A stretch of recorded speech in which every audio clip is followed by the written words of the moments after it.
ஒரு சமயம் இப்படித்தான் குருநாதர் ஒரு வேடிக்கை பாடுறா அப்படின்னாரு.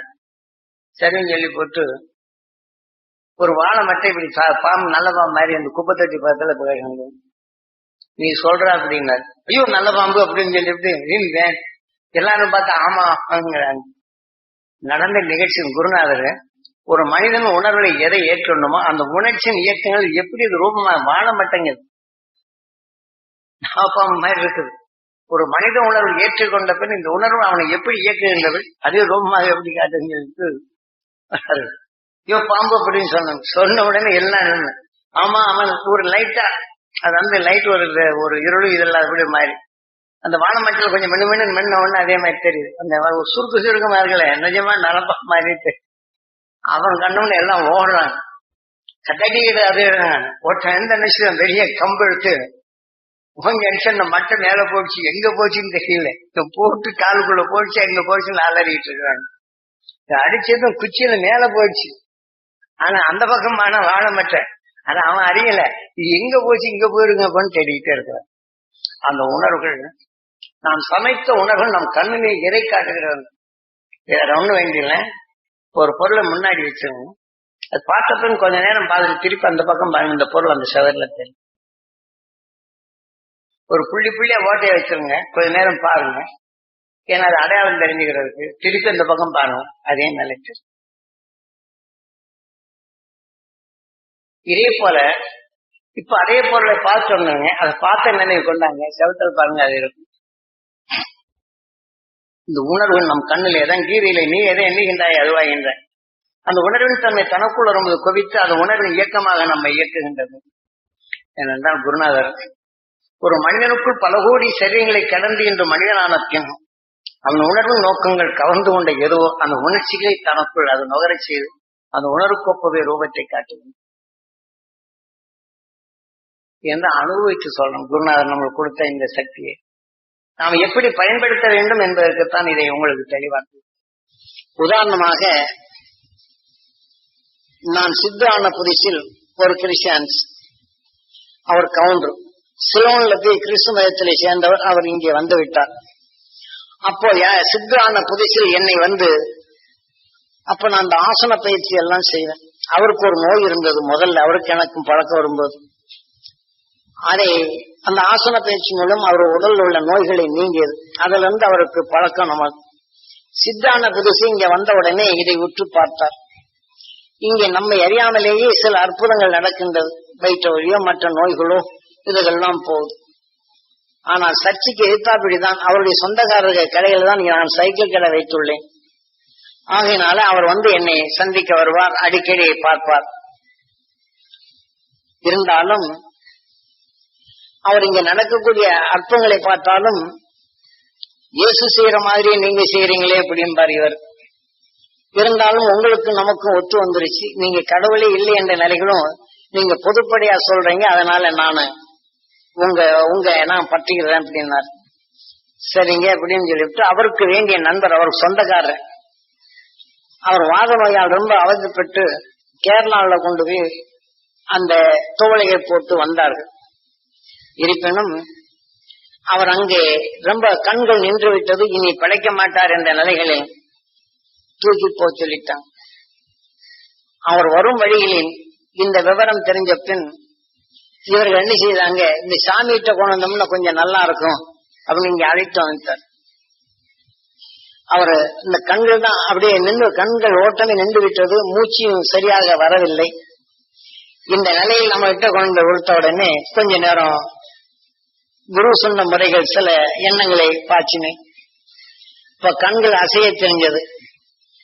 எப்படி இங்க கூட்டமாக இதே மாதிரி கூட்டங்கள் வரும் சித்து விளையாடும் போது ஊமைகள் பேசுது, அது பேசுது, பேசுது, செவிகள் கேட்குது என்று இப்ப சொல்றாங்க, விளம்பரம் பண்றோமா, அந்த மாதிரி சில அற்புதங்களை குருநாதன் திடீரென்று ஏற்படுத்தப்பட்டதனால் அந்த இவரை கொண்டாடுறாங்க. அப்ப நான் இன்னொரு ரூம்ல இருந்துட்டு அவர் வேற ரூம்ல போட்டு நான் குரு சொன்ன மொழியை இது பண்ணேன். அவரு எந்திரிச்சு இந்த கதவை தட்டி நீ ஏண்டா மூடிட்டீங்கன்னு கேட்கிறார். அப்ப அந்த மறைக்கு வந்து எந்திரிச்சு நடக்க ஆரம்பிச்சிட்டார். அது முதல்ல எழுந்து ஜீவன் வந்தது, அப்புறம் சிறுக சிறுக கை கால்லாம் இயங்க ஆரம்பித்தது. அது ஒரு மாசையில நல்லாகி நடக்க வந்துட்டார். அப்புறம் என்ன செய்தார், எங்க வீட்டுக்கு நீங்க சாப்பாட்டுக்கு வரணும் அப்படின்னு சொல்லி கூப்பிட்டு போனார். இது நடந்த நிகழ்ச்சி. மானூர்னு அந்த கிராமம்.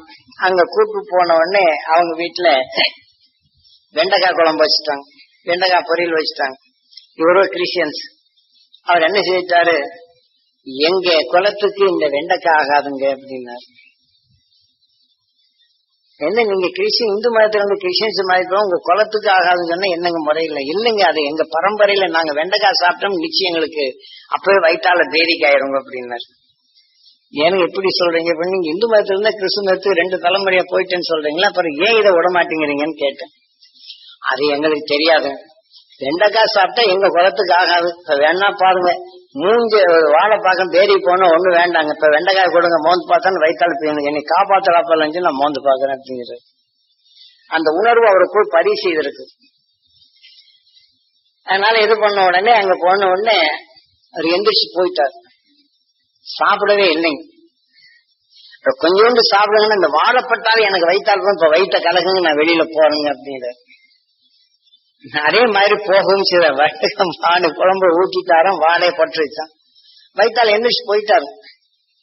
நான் இனி சாப்பாடே சாப்பிட முடியாது, எங்க குலத்துல யாருக்கும் இந்த வெண்டைக்காய் வாசனையே ஆகாதுங்க. சரின்னு விட்டுட்டேங்க.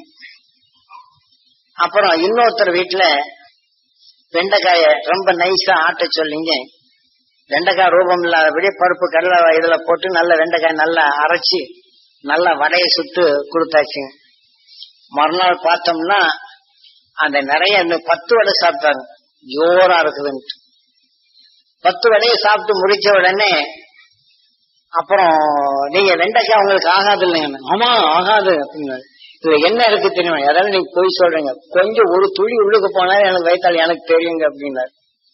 சொன்ன உடனே அதை இப்ப நீங்க வேணா சாப்பிட்டு பாருங்க, என்னங்க எனக்கு என்ன அறிவு இல்லைன்னு நினைக்கிறீங்களா? அது அறிவு இல்லைன்னா கூட இந்த வெண்டைக்காய் எனக்கு கொஞ்சோண்டு சாப்பிட்டானே உடனே எனக்கு தெரியும் வெண்டைக்காய் போட்டிருக்கான்னு நான் சொல்லி போடுவேன் அப்படின்னாரு. சரி அப்படின்னு சொல்லி போட்டு அதை அவங்க செய்த மாதிரியே நீயே எரியா பாரு, இதை செய்யறாங்க பாரு அப்படின்னு அதை செய்து கொடுத்த உடனே அது மாதிரி செய்து அதே வடையை நீ சாப்பிடு, என்ன ருசி இருக்குன்னு வேணும். அவ்வளவுதான். வயிற்றால போன நமக்கு சாப்பிட்டோமே அப்படிங்கிற இந்த எண்ணமும் ஜாஸ்தி வந்து வயிற்றால போனது அளவே கிடையாது. நான் செத்து போயிடும் போடுக்கு உங்க பேசி வந்ததுக்கு அப்படின்னா அப்புறம் ஆசீர்வாதம் பண்ணி அதை இது பண்ண இருப்பாரு. நீங்க மதம் மாறி போனீங்க, உங்க குலம் இப்படி வந்துருச்சு. இதெல்லாம் அரசர் காலங்கள்ல எதற்காக வைத்தானோ, இப்ப வந்து ஆந்திராவில இருந்து போசி வர்றாங்க, ஒரு அரசன் கீழ் வர்றோம். அப்ப பரம்பரையா இங்க வர போகும்போது தன் இனம் தன் குலம் தெரியாது. அதுக்காக வேண்டி அவங்க முக்கியமான காய்கறியில விலைக்கு வச்சிருப்பாங்க. இப்ப தன் நாட்டுக்கு அவங்க போனாலோ தன் இனத்தை இருக்கும்போது அந்த பண்டிகையில் வைக்கும்போது எங்க குலத்துக்கு ஆகாதுன்னு ஒதுக்கி வைப்பாங்க. அப்ப தன் குலம் என்று அறிந்து கொள்வதற்காக அன்று மறைமுகமாக அரச காலங்கள் ஏற்படுத்தியது. இவர் கிறிஸ்டியன்ஸா மாறி போனாலும் இந்த உணர்வு பதிவு செய்து என்ன ஆகுது, வெண்டைக்காய்ன்னு சொன்னாலும் முதல்ல நினைக்கல, வயிற்றால போகல. ஆனா அந்த நினைவின் பதிவு வருது. எது அவரை எண்ணத்தில் பதிவு செய்தோ அவர் நுகர்றார், உள்ளுக்கு போனாலும் வேண்டாதாக. இப்ப இதே மாதிரி அந்த உண்மையை எடுத்து சொன்ன ஒரு பாடு அப்ப சில காரணங்களுக்கும் சில இதுகளை எடுத்து சொல்லி அப்புறம் அவரு கிறிஸ்து மதத்தை விட்டு விலகின பாடு இல்லைங்க. ஏன்னா அந்த அளவுக்கு விலகமா இருந்தார். அப்புறம் ஒரு சுருக்கமா கேட்டேன். அப்ப இப்ப நான் சொன்ன இதுகள் எல்லாம் சொல்லும் போது அவர் ஏற்றுக்கொள்றதுக்கு மனசு இல்லை. அவர் கடவுளால் பிறக்கப்பட்டதான அது திருமணமாகி மனிதனால் உருவாக்கப்பட்ட குழந்தையில என்ன சாதிக்கிறாரு. இப்போ அவங்க மதத்துல என்ன கடவுள் அவரால் என்ன கடவுள் நேரடியா வந்து கணவன் இல்லாமலேயே குழந்தை பிறந்தான்னு சொன்னா அப்ப அந்த அளவுக்கு அந்த மதத்தின் அடிப்படையில நம்பிக்கை வருது. அதே சமயத்துல இங்க கல்யாணம் இல்லாம ஒருத்தர் கல்யாணம் திருமணம் ஆச்சு அப்படின்னு சொன்னா அந்த நாட்டுல கொலை பண்றான். இந்த மதத்தின் அடிப்படையில் வைத்த உணர்வின் எண்ணங்கள் எதுவோ இதுதான் அங்கே. இதெல்லாம் நாம் மதத்தின் கீழ் நாம் எவ்வளவு இழிநிலையான நிலைகள் இருக்கின்றோம்.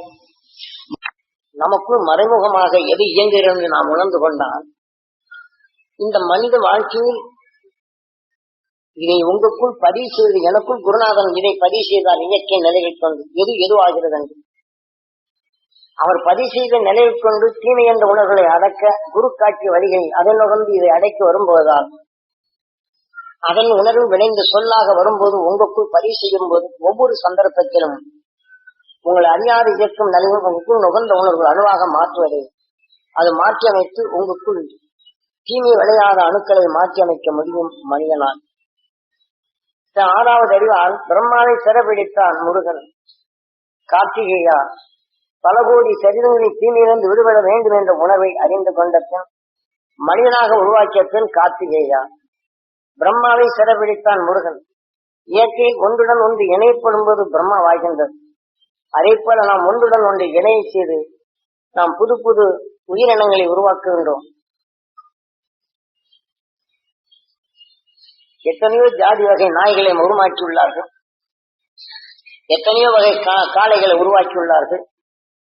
கரு உறாமலே ஆண்பால் இல்லாமலேயே பெண்பால் முட்டையிடும் பருவத்தை வைத்துள்ளார்கள். ஆண்பால் இல்லாத முட்டையை நாம் உட்கொண்டோம்னா அது மீண்டும் கொஞ்சி பறிக்காது. ஆண் பெண் என்ற என்றும் இணைந்தால்தான் அந்த முட்டையின் தன்மை மீண்டும் தன் இனத்தை உருவாக்கும் தன்மை வரும். இதே போல இன்று ஆடு மாடுகளில் உள்ள செல்களை எடுத்து மூன்றும் ஒன்றாக இணைத்து புது புது ஆடுகளையும் புது புது மாடுகளையும் உருவாக்குகின்றார். உருவாக்கிய பின் ஆண் என்ற பெண் என்ற நிலையை இணைத்து ரெண்டும் இணைந்த பின் தான் தன் இனத்தை விருத்தி செய்யும் நிலை வருகின்றது. முதலில் இந்த உணர்வின் அணுக்கள் வரப்படும் போது அது ரூபத்தை மாற்றி அமைக்கின்றனர். அதே போல மற்ற உணர்வின் தன்மை ஆண் பெண் என்று உருவாக்கப்பட்டு ரெண்டும் இணை சேர்த்த பின் தான் அந்த இனத்தை உருவாக்கின்றது. இல்லை என்றால் அணுவால் உருவாக்கப்பட்ட நிலைகள் மீண்டும் அணு சேர்க்கை கொண்டுதான் இதே போல இனங்களை பெருக்க முடியும். மடிந்து விட்டால் அதற்கு உருவில்லை. இது விஞ்ஞான அறிவால் உருவாக்கப்பட்ட நிலைகள். இதை போன்று அந்த இயற்கையின் நீதிகளை நாம் கண்டு உணர்வதற்குத்தான் அவன் அகசியம் கண்ட இந்த பேருண்மையை தெளிவாக்குகின்றான். நாம் கண்கொண்டு கூர்மையை எதனை உற்று பார்க்கின்றோமோ அதன் வலிமையை நுகர்ந்து அறிய செய்கின்றது. அதன் வலிமையான அணுக்களை நமக்குள் உருவாக்கி விடுகின்றது. அப்படி இன்று நரியை பார்த்து ஒரு ஆடு உற்று பார்க்கும் என்றால் அந்த வலிமை கண்டு அந்த உணர்வை நுகர்கின்றது. நாம் மூசிகா வாகனா அந்த வலிமையான உணர்வுகள் நுகரப்படும் போது அதனிடம் தப்பிக்கும் வலிமையான உணர்வுகள் பெறுகின்றது. தப்பித்து ஓடினாலும் மீண்டும் இதை துரத்தப்படும் அதனுடைய வலிமை இதுக்குள் சேர்ந்து விட்டால் இது வலிமையான பின் இந்த ஆடு இறந்தால் நரியின் உடலுக்குள் சென்று அதன் உணர்வு இந்த ஆட்டின் உடல் கணங்களுக்கு அதிபதியாகி விடுகின்றது. அதன் வழி இது அழைத்து சென்று நரியாக உருவாக்குகின்றது. அந்த நரியின் உணர்வு சமயத்தில் துருவ நட்சத்திரத்திலிருந்து வெளிப்படுகிற சூரியன் காந்த சக்தி கவர்ந்ததை உங்களின் காலையில் துருவ தியானத்தில் நீங்கள் நுகர்ந்து இதை பதிவு செய்து கொள்ளுங்கள் என்று சொல்லுகின்றோம். இதை மீண்டும் நினைவிறப்படும் போது துருவ மகிழ்ச்சி துருவ நட்சத்திரமான அந்த உணர்வை நீங்கள் நுகரப்படும் போது அவர்கள் நஞ்சை எப்படி வென்றனரோ இதை நஞ்சை வென்றிடும் சக்தியாக இங்கே உங்களுக்குள் விளைகின்றது. அந்த துருவ நட்சத்திரத்தின் உணர்வு உங்கள் உடலிலே அதிகமாக விளைந்து விட்டால் அது விண்ணிற்கு இந்த உணர்வு வலிமையாகிவிட்டால் அந்த உடல் வெற்றி சென்ற பின் அந்த துருவ நட்சத்திரத்தின் ஈர்ப்போட்டத்தில் சேர்ந்து விடுவோம். ஆக நாம் உடல் பெறும் உணர்வை கரைத்து வைத்து ஒளிபெறும் சரீரம் பெற்றுவிடும். மனிதன் தான் எண்ணத்தால் எண்ணி நாம் சமைக்க முடியும். மற்ற உயிரினங்கள் தன்னை காற்றும் வலு கொண்டதை உற்று பார்த்து அதனிருந்து தப்பிக்கொள்ளும் உணர்வை நுகர்கின்றது. அதன் உணர்வின் வலிமை பெறும்போது அந்த வலிமைக்கு தக்க பரிணாம வளர்ச்சி அடைகின்றது. ஆகவே பரிணாம வளர்ச்சியின் மனிதனான பின் அவன் சந்தர்ப்பத்தால் நுகர்ந்த உணர்வில் நஞ்சினை ஒதுக்கி உணர்வின் ஒளியாக மாற்றிய பின் அதனை பின்பற்றி சென்றவரெல்லாம் அந்த துருவ நட்சத்திரத்தின் ஈர்ப்போட்டத்தில் இன்றும் சந்தரிச மண்டலங்களாக வாழ்கின்றார்கள். நாம் அதை அடைய வேண்டும். மனிதராக வாழும் நாம் ஒவ்வொரு வேதனைப்படுவதும் வேதனைப்படும் உணர்வுகள் வெளிப்படுகின்றது. அவரை உற்று பார்த்து வேதனை உணர்வின் தன்மை நமக்குள் பதிவாக்கியுள்ளோம். ஆக பரிவானத்தில் அந்த உணர்வு உணர்ச்சி வந்து அந்த வேதனை உணர்வு நுகர்ந்து அந்த அணுக்கள் நம் உடலை வளரத் தொடங்குகின்றது. மீண்டும் மீண்டும் அந்த உணர்வுகளை நகரச் செய்து நமக்குள் அந்த அணுக்கள் பெருக்கமாகிவிட்டால் அவர் உடலில் வந்த நோய்களும் உருவாகின்றது. ஆகவே மீண்டும் நம்ம இருகுந்த நிலைகளுக்கு தான் அழைத்து செல்லுகின்றது. ஆகவே நமக்குள் பழகும் பழக்கத்தில் பிறருடன் உற்று பழகினாலும் அவருடைய துன்பங்களை சொல்லும் போது கேட்டு உணர்கின்றோம். ஆனால் அதை நுகர்கின்றோம். நுகர்ந்த உணர்வு நம்ம உயிரோ ஓ என்று ஜீவனவாக மாற்றி விடுகின்றது. ஆக நம்ம இரத்த நாணங்களை சேர்த்து விடுகின்றது. ஆக கருவாக உருவாகும் அணுவின் தன்மை பெறும் தகுதி உள்ளுக்கு வந்த பின் மீண்டும் அவன் துயரப்படுகிறான், துன்பப்படுகிறான் என்ற எண்ணங்களை எண்ணிவிட்டால் அந்த உணர்வின் நுகர்ந்து அது கருவாக்கி அந்த உணர்வின் தன்மை தனக்குள் ஒரு முட்டையாக முழுமை அடைந்து விடுகின்றது. அதுக்குள் அணுபெறும் உணர்வின் தன்மை வந்து விடுகின்றது.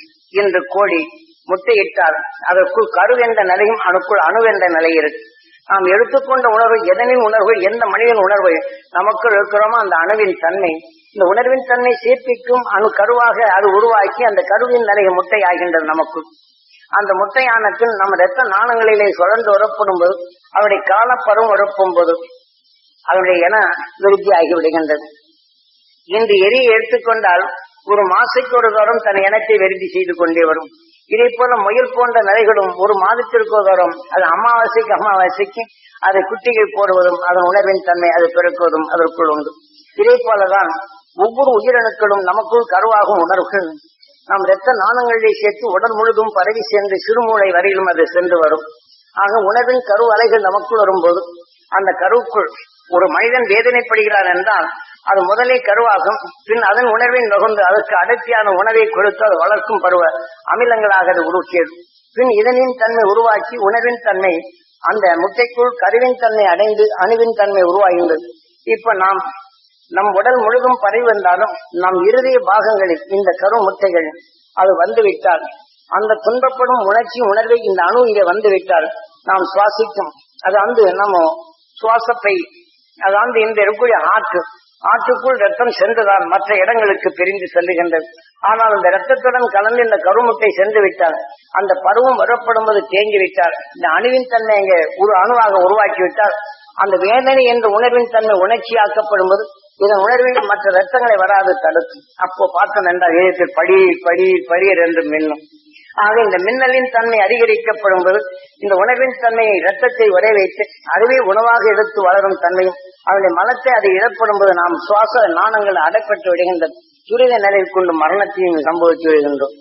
ஆகவே நாம் எடுக்கும் வேதனை உணர்வுகள் நம் உடல் உறுப்புகள் நுரையீரலோ கல்லீரலோ மற்ற பாகங்களில் இதை செல்லப்படும் போது இதே போன்றுதான் பல நிலைகள் உருவாக்கி விடுகின்றது. அதே சமயத்தில் இரத்த நாணங்களில் விஷத்தின் தன்மை கொண்ட நிலைகள் நாம் உற்று பார்த்து இவன் இந்த இது செய்கின்றான் என்ற வேதனை உணர்வு உருவாக்கிவிட்டால் நாம் இரத்த நாணங்களிலே செல்லப்படும் போது விஷ அணுக்களின் தோள்கள் நாம் புறத்திலிருந்து அதை ஈர்க்கும் சக்தி வருகின்றது. உடல்களிலே அனைத்தும் தோல் பாகம் அனைத்து பாகமும் இந்த இரத்தங்கள் சென்றே வருகின்றது. அதன் வரிசையில் வரப்படுவது இதையும் கவர்ந்து தான் மேல் தொழில்களிலும் அந்த வேதனை வெறுப்பின் உணர்வுகளை தோற்றுவிக்கும் நம்ம உடல் பாகங்களில் தோள்களிலும் இதே போல அரிப்பு போன்ற நிலைகளும் உருவாக்கி விடுகின்றது. இதையெல்லாம் எங்கிருந்து வருகின்றது? நம்முடைய எண்ணத்தை நாம் எண்ணுவதை நம் உயிர் உருவாக்குகின்றது. அணுவின் தன்மை உருவான பின் எதன் உணர்வின் தன்மை பெறுகின்றதோ அது வருகின்றது. இந்த துருவ நட்சத்திரத்திலிருந்து வரும் உணர்வுகளை நாம் நுகர்ந்தோம் என்றால் அந்த உணர்வின் தன்மை நமக்குள் பெருக்கிவிட்டால் அதன் அலைகள் இங்கே உண்டு. துருவனாக வளர்ந்த காலங்களில் தீமையில் அகற்றிய உணர்வுகள் சூரியன் கவர்ந்து இந்த பூமியில் வைத்துள்ளது. இதை நாம் பெருக்கிவிட்டால் இதன் உணர்வின் தன்மை நமக்குள் வரும்போது தீமைகள் அகற்றும் சக்தி பெறுகின்றது. நிலைகளே, இன்று நாம் இந்த உணர்வை பெற்ற நாம் அருள் மகிழ்ச்சியின் உணர்வை பெற்று ஏங்கி அந்த துருவ மகிழ்ச்சியும் சப்தர்ஷி மண்டலங்களின் உணர்வை நாம் ஏங்கி பெற்று நம்முடன் வாழ்ந்து வளர்ந்து உடலை வைத்து பிரிந்து சென்ற அந்த உணர்வுகள் நமக்குள் உண்டு. அந்த ஆன்மா பிரிந்து சென்றாலும் அவர் வாழ்ந்த காலத்தில் பதிவான உணர்வுகள் நமக்குள் உண்டு. அருளை பெற வேண்டும் என்ற உணர்வின் வலுகொண்டு இந்த உடலை வைத்து பிரிந்து சென்ற அந்த ஆன்மாக்களை அந்த சப்தர்ஷி மண்டலத்துடன் இணைந்து உடல்படும் உணர்வுகள் கரைய வேண்டும் என்று வெண்சரித்தினால் உணர்வுகள் கரைகின்றது. உணர்வின் அறிவை நிறைக்கின்றது. ஆக சப்தரிஷி மண்டலத்துடன் வாழ்கின்றது. நாம் ஒவ்வொரு நிமிடத்திலும் அந்தந்த குடும்ப சார்புடையவர்கள் வெண் சென்றார் அதை நினைகொண்டார் அந்த அருளை பெற்று இந்த வாழ்க்கையில் இருளை அகற்றும் தருணம் பெறுகின்றது. முன் அவர்கள் மனிதனானார்கள், நம்மை மனிதனாக்கினார்கள். ஆக முதுமை அடைகின்றனர். உடலை விட்டு பிரிந்தவர்களை நாம் அங்கே சென்றால் அருளை சுடராக பெறுகின்றனர். அதை பெறச் செய்வது நாம் செய்தால் அந்த உணர்வின் தொடர் கொண்டு நாம் பெரும் தகுதியை பெறுகின்றோம். நமக்குள் இருளை அகற்றும் அந்த வல்லமையும் பெறுகின்றோம். ஆகவே அனைவரும் அதை பெறுவோம். அருள் மகிழ்ச்சியின் உணர்வை நமக்குள் வளர்ப்போம். நம்மை எரியாத இருளை நீக்கும் நிலைகளுக்கு இன்னேர் வெறும் உபதேசித்த உணர்வின் தன்மை கொண்டு அருள் மகிழ்ச்சியின் ஆற்றலை நாம் பெறுவோம் என்று இப்போது நாம் தியானித்து தியானம் முடிந்த பின் இந்த வடிவின் துணை கொண்டு நம்முடன் வாழ்ந்து வளர்ந்து உடல் விட்டு திரும்பி சென்ற ஆன்மாக்களே நம் நினைவின் ஆற்றலை அங்கு வந்த வேண்டும். சிலர் எண்ணுவார்கள் இதெல்லாம் எப்படி சாத்தியம் என்று. மனிதனுக்குள் மனிதன் வாழ்ந்து கொண்டிருக்கும் போது பகமை கொண்ட உணர்வு கொண்ட ஒருவன் அமெரிக்காவிலிருந்து எனக்கு தீங்கி செய்தான் பாவி உருப்படுவானா என்றால் உடனே அந்த உணவுகள் தாக்கப்பட்டு ஒரு உணவு உட்கொள்ளும் போது இதை இடைமறித்து உணவே உட்கொள்ள முடியாத நிலையை தடைப்படுகின்றது, குறை வழிகின்றது. அவர் காரோ பஸ்ஸோ ஓட்டி செல்கிறார் என்றால் அல்லது நீரிலே நீந்தி செல்கிறார் என்றால் நீந்தி செல்லப்படும் போது இதை போல ஒருவன் எண்ணினால் எனக்கு துரோகி இப்படி செய்தான் என்ற எண்ணால் உடனே புறையோடி அந்த தண்ணிகள் உள்ளுக்கப்பட்ட உள்ளுக்கு அமைச்சு எவ்வளவு திறமையான நீச்சசாரிகளா இருந்தாலும் புறையோடி விட்டால் இந்த உணர்வுகளுக்கு செயலற்றதாக மாற்றும் இவர் எண்ணம் அங்கே இயக்குகின்றது. அதே போல நாம் அன்பின் தன்மை கொண்டு ஒருவரை வளர்த்து விட்டால் எனக்கு நன்மை செய்தான் என்று எண்ணிப்பாரும் அங்கு உடனே அந்த நன்மையின் தன்மை நாம் எண்ணும் போது அந்த உணர்ச்சி உண்டப்பட்டு அவர் வாழ்க்கையில் மேலும் மகிழ்ச்சி பெறுவார். அப்ப அங்கு விக்கல் வரும். விக்கல் வர்றது அன்னைக்கு பாருங்க, உங்க நல்லது செய்த நன்மை எண்ணுவார். அன்னைக்கு உங்க வியாபாரம் நல்லா இருக்கும், உங்க குடும்பத்தில் மகிழ்ச்சி பெறுவதையும் பார்க்கலாம், உங்களுக்குள் மகிழ்ச்சியான சொல்லுகளை வருவதையும் பார்க்கலாம். இதையெல்லாம் நாம் ஒருவருக்கு ஒரு மனிதனுடன் தொடர்பு கொண்டுள்ளோம். அதே சமயத்தில் அவர்கள் மனிதனா இருக்கும்போது உணர்வு நமக்குள் தொடர்பு கொண்டிருந்தாலும் இந்த உடலை விட்டு நான்மா சென்றாலும் அந்த உடலில் வளைத்த உணர்வு அந்த உயிரான்மாவுடன் உண்டு. ஆக அருள் மகிழ்ச்சி உணர்வை நமக்குள் சேர்த்து அதை அங்கு இணைய வேண்டும் என்று இங்கே அனுப்பினார். இந்த வலிவின் தன்மை கொண்டு உடல் பெறும் உணர்வுகளை அங்கே கரைத்து விடலாம் எளிதில். ஆக ஒரு மனிதன் தனக்குள் பயந்த நிலைகள் கொண்டு ஒருத்தன் தற்கொலை செய்து கொள்கிறான் என்று வைத்துக் கொள்வோம். அவனின் உடல்ல வெள்ள ஐயோ பயமாறுகிறது, பூதம் அறிகின்றது. நான் கற்பித்த உணர்வின் தன்மை கொண்டு அவன் ஏற்றுக்கொண்ட உணர்வுகள் அந்த அலைகளாக படர்ந்து அவனில் விளைந்து விடுகின்றது என்று வைத்துக் கொள்வோம். அதே சமயத்தில் ஒரு மனிதன் நாம் கற்பனையாக செய்து வைத்த பூத கலைகள் எவ்வாறு இருக்கிறது என்ற நிலை அச்சத்தால் கவர்ந்து கொண்ட உணர்வின் தன்மை இவனுக்குள் விளைந்த பின் அவன் வெளியிட்ட இந்த அலைகள் சூரியன் காந்த சக்தி கவர்ந்து கொள்ளுகின்றது. அதே சமயம் ஒரு இதே போல ஒரு மனிதன் அச்சப்படுவான் என்றால் அந்த அச்சலை கண்ட பின் இவன் உணர்வுக்கு ஐயோ பூதம் வருகிறது, நம்மளுக்கு தெரியாது, அவங்களுக்கு தெரியும். ஆனால் அவர்கள் என்னென்ன உணர்வு கொண்டு படித்தார்களோ அது வந்து இவப்பா பூதம் வருது, ஐயோ ஐயோ ஐயோ நீ நசுக்க வருகின்றது, பிடிக்க வருகிறது என்று சொல்வதை நாம் கேட்கலாம். ஒரு மனிதனில் விளைந்த உணர்வுகள் அவனை எதை கொண்டு எதனை அஞ்சி அவனின் உணர்வுக்குள் விளைந்ததோ அவனில் விளைந்த உணர்வு அலைகள் வெளியிடும் போது சூரியன் காந்த சக்தியால் அது கவர்ந்த அலைகளாக படர்கின்றது. இதெல்லாம் நாம் தெரிஞ்சுக்கணும். ஏனென்றால் கற்றது நல்லது என்ற நிலைகள் ஞானிகள் கண்டுணர்ந்த உணர்வுகள் உலகில் சூட்சம நிலைகள் எது எவ்வாறு இயக்குகின்றது உடலின் நுகர்ந்த அறிவாக தனக்குள் வந்த பின் அது எவ்வாறு இயக்குகிறது என்ற நிலையை தெளிவாக எடுத்துள்ளார்கள் ஞானி. எலக்ட்ரானிக் என்றும் இந்த அதிர்வு ஒளிகளுக்கொப்ப எப்படி யந்திரங்களை இயக்குகின்றதோ இதே போல சொல்லின் வலிமையும் ஒரு மனிதனை இயக்குகின்றது.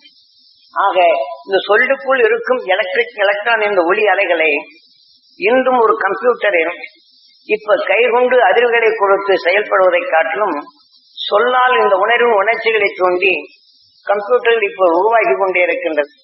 கைகளால் நாம் சொல்லும் நிலைகளை சொல் ஒளிகளால் அது பதிவாக்கும் நிலைகளாக இன்று மாற்றிக் கொண்டு வருகின்றது விஞ்ஞானம். ஏனென்று இப்ப நாம் சொல்வதை இனி சிறிது காலத்தில் நீங்க பார்க்கலாம். ஆக அவன் அறிவின் தெளிவை எந்திரத்தில் பதிவு செய்கின்றான். அது பதிவின் தன்மை கொண்டு ஒரு சொல்லின் தன்மை இயக்க செய்கின்ற சொல்லின் தன்மையில் ஒரு இயந்திரத்தை சொல்லால் பதிவாக்கி கேசட்டை போட்டுவிட்டால் அந்த உணர்வின் அதிர்வு அலைகளை ஒரு இயந்திரத்தை இயக்கவும் ஒரு மேனேஜ்மெண்டை பார்க்கவும் ஒரு தொழிலை நிர்வகிக்கவும் வருகின்றது. ஏனென்றால் இதற்கு ஆதாரப்பூர்வமாக தான் ரோபோட் என்ற நிலைகளில் இப்படி ஒரு இயந்திரங்களை உருவாக்கி கேசட்டை பதிவு செய்து இட்ட கட்டளைப்படி ஒளி அதிர்வுகள் அந்த இயந்திரத்தை இயக்கி மனிதனை போன்ற செயலாக்கும் தன்மைக்கும் மனித உருவு கொடுத்து இன்று விஞ்ஞானிகள் செய்கின்றனர். இது மந்திரக்கு அதாவது ஒளிகளின் உணர்வுகளை எழுப்பி வீட்டு வேலைகளுக்கும் மற்ற நிலைகளை செயல்படுத்தும் தன்மைக்கும் இன்று வந்துள்ளனர். ஆனால் அதே சமயத்தில் மனிதன் ஒருவருக்கு இடும் கட்டளை ஏற்றுக்கொண்டால் அதன் வெளிப்படி இன்று நாம் எந்திரங்களை இயக்குவதும் ஒரு வேலைகளை செய்வதும் இது சரியான நிலையில் பதிவாக்கி கொண்டால் பதிவின் தன்மை இட்ட கட்டளையின்படி நாம் செயல்படுகின்றோம். இதே போலதான் எலக்ட்ரானிக் என்ற உணர்வின் அதிர்வுகளை வச்சு ஒரு எந்திரத்தை இயக்கும் தன்மை விஞ்ஞானம் முன்னேறிவிட்டது. இதே போலதான் இன்று வாலி என்ற நிலையில் வேதனைப்படும் உணர்வினை நாம் எடுத்துவிட்டால் ஒரு மனிதன் நல்ல நிலையின் தன்மையை இழக்க செய்து விடுகின்றது. ஆகவே இழக்கப்படும் போது நல்ல குணங்களை அங்கு செயல் இழந்த பின் அங்கு இந்த விஷத்தன்மை கொண்டு எதிர்நிலைகளை தான் உருவாக்குகின்றது. அதனால்தான் ராமாயணத்தில் ராமன் வாலியை நேர்முகமாக நின்று வாலியை தாக்கவில்லை, மறைந்திருந்து தாக்கினான் என்று அதற்குண்டான உதாரணங்களையும் ஓமைகளும் கூறுகின்றனர். இப்போ ஒருவன் வேதனைப்படும்படி சொன்னால் நாம் உற்று நோக்கி என்ன சொல்கிறான் என்று மீண்டும் அழுத்தமாக நாம் கேட்போம். ஆனால் அந்த அழுத்த உணர்வுகள் நாம் நல்ல குணங்களில் பதிவாக்கி விட்டால் அந்த பதிந்த உணர்வுகள் நம் நல்ல குணங்களை செயலற்றதாக மாற்றி அவன் எப்படி நம்மளுக்கு கொடூரமான தீமைகளை செய்தானோ இரு பார்க்கிறேன் அவனை விடுவனா என்ற பதில் சொல்லுகளை சொல்லப்படும் போது அவனை நான் சும்மா விட மாட்டேன், அவனை எப்படி நான் பழி தீர்த்தே தீர்வேன். இந்த உணர்வு நல்ல குணத்தை மாற்றி விடுகின்றது. வாதி என்ற வலிமையை நம் நல்ல குணத்தை செயலற்றதாக மாற்றி அவனவே திரும்பி தாக்கும்படி அங்கே செயல்படுகின்றது. தான் ராமன் அம்பை எய்தான் என்றால் கணைகளை திருப்பி வாங்கிக் கொள்வான். ஆக தன்னுடைய சொல்லின் தன்மை கொண்டு இனிமை கலந்த நிலைகள் வரப்படும்போது தன்னுடன் இயங்கி செயலாக்கும் தன்மை கொண்டு வாலி என்ற நிலைகள் அங்கே பாய்ச்சப்படும் போது விஷத்தின் ஒளி அயல்கள் நல்ல குணங்களை வீழ்த்துவதும் மற்றொன்றை அடக்கும் நிலை என்ற நிலைகளை உணர்வுகளுக்கொப்ப நம் எண்ணங்கள் எப்படி இயக்குகின்றது, நம்ம நல்ல குணங்கள் எப்படி அந்த வாலி என்ற நிலைகள் வலுவிளக்க செய்கின்றது, அந்த வாலி என்ற நிலைகள் நமக்குள் இந்த விஷத்தன்மை கலந்த பின் நம் எண்ணங்கள் எப்படி மாறுபடுகின்றது. இப்படி இந்த எண்ணங்கள் மாறுபடப்படும் போது ஒவ்வொரு நாளும் நாம் வாலி என்ற விஷத்தன்மை என்னை இப்படி செய்கின்றானே செய்கின்றானே செய்கின்றானே என்ற எண்ணங்களை ஒவ்வொரு குணங்களையும் இணைக்கப்படும் போது நம்முடைய நல்ல குணங்கள் அனைத்தும் அவனுடைய செயலாக்கங்களை இழந்து விடுகின்றது. ஆகவே அதனுடைய வலிமை கொண்டு வரப்படும் போது நம்முடைய எதிர்காலம் சிந்திக்கும் தரணியை இழக்க செய்துகின்றது. ஆயினால்தான் ஒருவர் கோபித்தாலும் கோபமான நிலைகள் இருப்பினும் நமக்குள் அந்த உணர்வினை ஏற்றுக்கொண்டால் இது அவரிடத்தில் மட்டும் நாம கோபப்படுவதில்லை. இதே உணர்வின் தன்மை வரப்படும் போது நாம் ஒரு செயலாக்கங்களுக்கு மற்றொரு இடத்தை நாம் சொன்னாலும் இதே உணர்ச்சியின் வேகம் கொண்டு ஆக பரபரப்பூட்டும் சொல்லாக வெளிவருவதும் அதை கேட்ட பின் அவரையும் பரபரப்படைய செய்யக்கூடிய நிலைகளையும் அவர் சிந்தித்து செயலற்ற நிலைகளை உருவாக்கும் தன்மைதான் உருவாக்குமே தவிர நம்முடன் இணைந்து ஒத்துழைத்து இந்த உணர்வின் இயக்கங்களை ஒன்றி வாழும் தன்மை இழக்கப்படுகின்றது. அதனால்தான் எண்ணங்களின் உணர்ச்சி நிலையும் நாம் வேதனைப்படும் உணர்வுகளை சேர்க்கப்படுவது வாலியாகி நல்ல குணங்களை நம்மை செயலற்றதாக மாற்றுகின்றது என்பதனை ராமாயணத்தில் தெளிவாக கூறப்படுகின்றது.